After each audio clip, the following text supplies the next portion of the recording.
आज का मेरा ये स्पेशल वीडियो उन सब लोगों के लिए फ़ायदेमंद होने वाला है जो सब्जियां उगाने की इच्छा तो रखते हैं, लेकिन उन्हें यह नहीं पता होता कि कौन से महीने में कौन सी सब्जियां उगाई जाती है। साथ में अगर ये सब्जियां आप बड़े रूप में जैसे फार्मिंग में खेतों में लगाते हैं तो कम कीमत पर ज़्यादा मुनाफा देने वाली साबित होती है। हेलो दोस्तों, नमस्कार और मेरी यूट्यूब फैमिली को ढेर सारा प्यार। मई महीने का आखिरी दिन और डे ऑफ सेंट्रल नौतपा में जो ये बारिश हो रही है पूरे नॉर्थ इंडिया में और बाकी सब जगह पर, यह बारिश आने वाले समय में सब्जियां और फसलों के अच्छे उत्पादन का शुभ संकेत दे रही है। पिछले कुछ दिनों से गर्मी का जो प्रचंड वेग बना हुआ था, टेम्परेचर करीब करीब 50 डिग्री तक पहुंचने वाला था, वह इस बारिश से काफ़ी कम हुआ है। और यह कम हो चुके टेम्परेचर का हमें भरपूर फायदा उठाना चाहिए, क्योंकि आपने यह कहावत तो सुनी होगी, मत चूक चौहान। समय पर काम करने से जो चूक जाते हैं उन्हें अच्छी सफलता मिलने की संभावना काफ़ी कम हो जाती है। आप देख रहे हैं कि यह मेरा टेरिस गार्डन है और मैं सही समय पर विभिन्न तरह की सब्जियां मौसम के हिसाब से अपनी छत पर अपने किचन के लिए उगाता हूं। और आप देख सकते हैं कि सही समय पर उगाई हुई सब्जियां एक भरपूर उत्पादन भी देती है।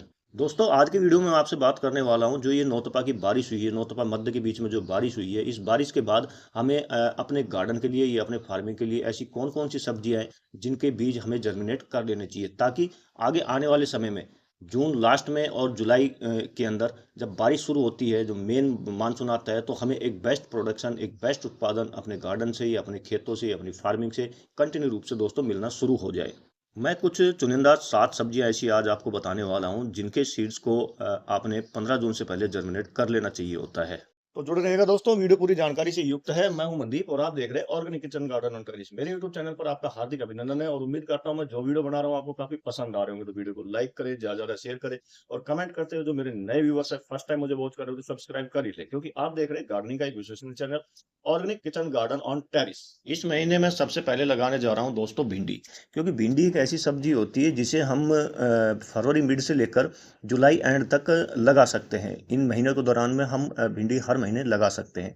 साथ ही दोस्तों, भिंडी एक ऐसी सब्जी होती है जो कि सभी को बहुत पसंद होती है, बच्चों से लेकर बुजुर्ग तक सभी को बहुत अच्छी लगती है भिंडी की सब्जी। तो इसलिए सबसे पहले मैं लगाने जा रहा हूँ दोस्तों भिंडी। दूसरा रीज़न क्या होता है कि भिंडी एक ऐसी सब्जी होती है जो कि बहुत ही छोटेपन से अपना प्रोडक्शन देना हमें शुरू कर देती है। यह सब चीज़ें मैं ऐसे ही नहीं कह रहा हूँ, आपको प्रत्यक्ष में दिखा भी रहा हूँ।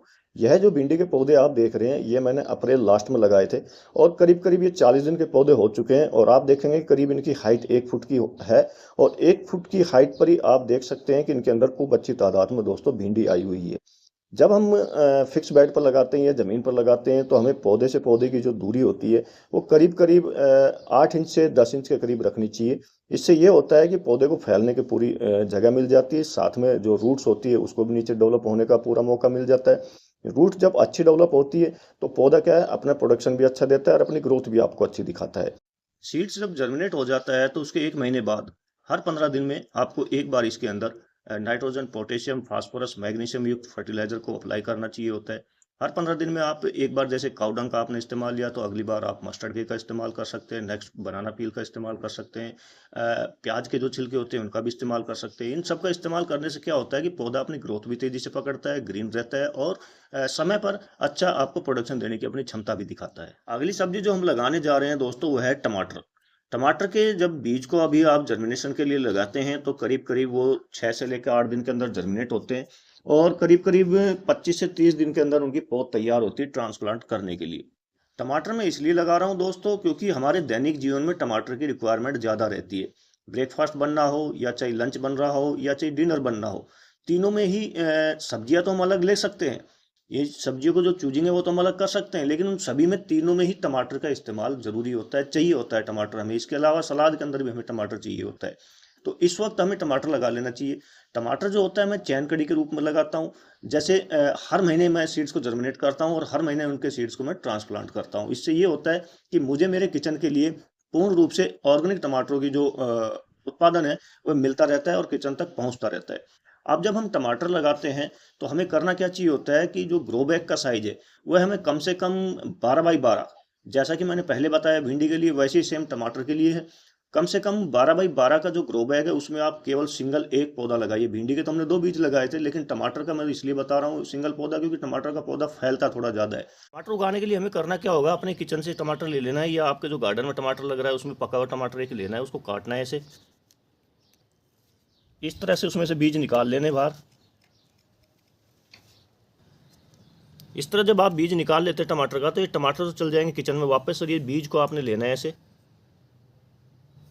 और एक अच्छी सी मिट्टी बनाकर उपजाऊ सी, और उसमें ऐसे छिड़क देना है।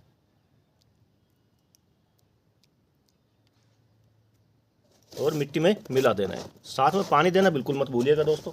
जब तक सीड्स पानी के संपर्क में नहीं आएगा तब तक उसकी जर्मिनेशन की प्रक्रिया कंप्लीट नहीं हो पाएगी।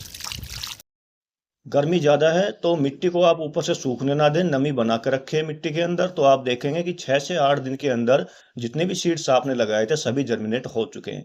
यह अभी ट्रांसप्लांट के लायक बिल्कुल भी नहीं हुए, तो अभी आप इनको रुकना पड़ेगा करीब करीब जब ये 4 से 6 इंच के ना हो जाए या 6 पत्तियों तक के करीब का ना हो जाए। इसके लिए आपको 20 से 25 दिन का इंतजार करना पड़ेगा। 4 से 6 इंच का होते ही पौधे को आपको ट्रांसप्लांट कर देना चाहिए। 12 बाई 12 के ग्रो बैग में सिंगल एक पौधा आपको लगाना है। पौधे में नियमित गुड़ाई और सही समय पर सही खाद का इस्तेमाल करते हैं तो करीब करीब 70 से 80 दिनों के अंदर आप देखेंगे कि आपका पौधा इस तरह से टमाटर से भरा मिलेगा आपको। तीसरी सब्जी जो मैं लगा रहा हूं दोस्तों वह है करेला। इस वक्त अगर आप करेले लगाते हैं तो निसंदेह करीब करीब 40 से 50 दिन के अंदर आपको इस तरह की हार्वेस्टिंग दिखाई देगी, जैसा कि मैं कंटिन्यू रूप से ले रहा हूँ अपने टेरेस गार्डन पे। आपको हमेशा ही जब आप गमले में लगाते हैं या जमीनी रूप पर लगाते हैं, एक हाइब्रिड सीड से बेस्ट कंपनी का लेकर लगाना चाहिए होता है, ताकि वह समय पर जर्मिनेट हो और समय पर आपको प्रोडक्शन देने की अपनी क्षमता को दिखाए। यहाँ पर आप देखेंगे कि जब आप करेले के सीड्स को लगाते हैं तो करीब करीब 6 से 8 दिन के अंदर वह जर्मिनेट हो जाता है। जर्मिनेशन के आफ्टर करीब करीब जब 15 से 20 दिन की पौध हो जाती है, आप देख सकते हैं ये पौध करीब करीब आप देखेंगे 4 पत्ती के करीब हो चुकी है।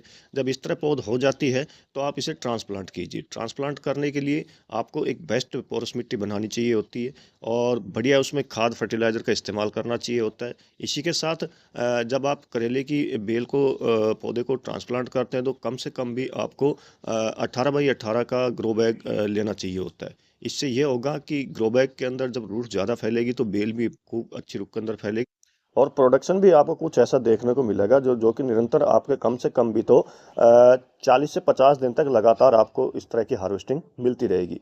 जून के महीने में अगली वेजिटेबल दोस्तों मैं लौकी लगाने जा रहा हूँ। आप देख सकते हैं मेरे टेरेस गार्डन पर लौकी खूब अच्छे रूप में लगी हुई है, लेकिन ये कंटिन्यू लॉन्ग टाइम तो रहेगी नहीं, तो मुझे बारिश के मौसम में अच्छा उत्पादन चाहिए। तो जो अब मैं जो आगे जो भी फसल बताने वाला हूँ आपको, वो ऐसी बताऊंगा कि जो बारिश के मौसम में दिन दूनी रात चौगुनी स्पीड से बढ़ना शुरू हो जाती है।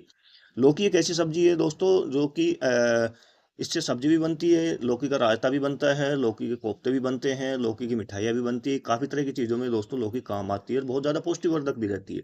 जून महीने में जब हम लौकी लगाते हैं तो करीब करीब 60 दिन का होता है। जब जुलाई एंड के अंदर जब बारिश आनी शुरू हो जाती है तो हमें लौकी का बहुत ही बढ़िया उत्पादन देखने को मिलता है। गुच्छे के गुच्छे में दोस्तों लौकी के अंदर फूल आते हैं, सारी जो फूल होते हैं वो फल में कन्वर्ट होते हैं। बस हमें थोड़ी सी केयर टिप्स को फॉलो करना पड़ता है। जब लौकी का सीड्स जर्मिनेट हो जाता है और करीब करीब 20-25 दिन का होता है तो हमें हर 10 से 15 दिन के बीच में एक बार उस पर नीम ऑयल का स्प्रे या लौंग ऑयल का स्प्रे करना चाहिए होता है, ताकि किसी भी इंसेक्ट के अटैक से हम उसको बचा सके, क्योंकि इस मौसम के अंदर खेत खलिहान खाली रहते हैं और डायरेक्ट कीटों का अटैक हमारे गार्डन पर आता है।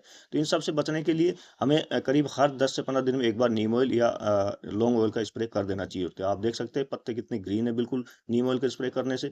इसी के साथ जब हम लौकी के सीड्स को ग्रो बैग में जर्मिनेट करते हैं, ग्रो बैग में उसकी बढ़त देखते हैं, तो हमें कम से कम भी तो 15 बाई 15 या 15 बाई 18 का ग्रो बैग चाहिए होता है, क्योंकि इसकी रूट्स का एक जाल फैलता है। ज़्यादा नीचे गहराई में नहीं जाती, ऊपर रहती है और एक जाल नुमा बनाती है। तो जितना इसके रूट्स को फैलने को मौका मिलेगा उतना ही ये ज़्यादा अपने आप को बढ़ाती है और साथ में फल फूल भी ज़्यादा लेकर आती है। अगली जो सब्जी मैं लगाने जा रहा हूँ दोस्तों, यह सब्जी करीब 45 डिग्री, 46, 47, 50 डिग्री तक जो टेम्परेचर होता है उसको सहन करने की क्षमता रखती है। यह डेजर्ट के अंदर बहुत अच्छे रूप के अंदर उगाई जाती है। इसको अगर पानी मिल जाए समय पर तो ये दिन दूनी रात चौगुनी रफ्तार से बढ़ती है। यह है दोस्तों ग्वारफली। आप देख सकते हैं जो मैंने पिछले महीने ग्वारफली लगाई थी, अब करीब करीब 40 दिन की हो चुकी है और उसमें अब फलियां लगनी शुरू हो गई है, फलियां आ ही रही है। एक बार तो हम इसमें हार्वेस्ट कर भी चुके हैं। जब हम इसको फिक्स बेड पे या जो ज़मीन पर लगाते हैं तो करीब पौधे से पौधे की जो दूरी जो होती है हमें 6 से लेकर 8 इंच तक रखनी चाहिए होती है। अगर आप हाइब्रिड लगा रहे हैं तो हाइब्रिड क्या होता है, थोड़ा सीधा लंबाई में जाता है, इसकी ब्रांचें थोड़ी कम निकलती है और फलियाँ जल्दी समय पर लगनी शुरू हो जाती है। वहीं अगर आप देसी बीज लगाते हैं इसका, तो आपको दूरी कम से कम 1 फुट की मेंटेन करना पड़ता है, क्योंकि फिर उसमें ब्रांचें निकलती है जो हम देसी बीज लगाते हैं। ग्वारफली को लगाना बहुत ही आसान होता है। इसे आप डायरेक्ट इसके सीड्स को मिट्टी के अंदर लगा देंगे और ऊपर से पानी दे देते हैं तो करीब करीब 6 से 8 दिन के अंदर ये सीड्स जर्मिनेट हो जाते हैं।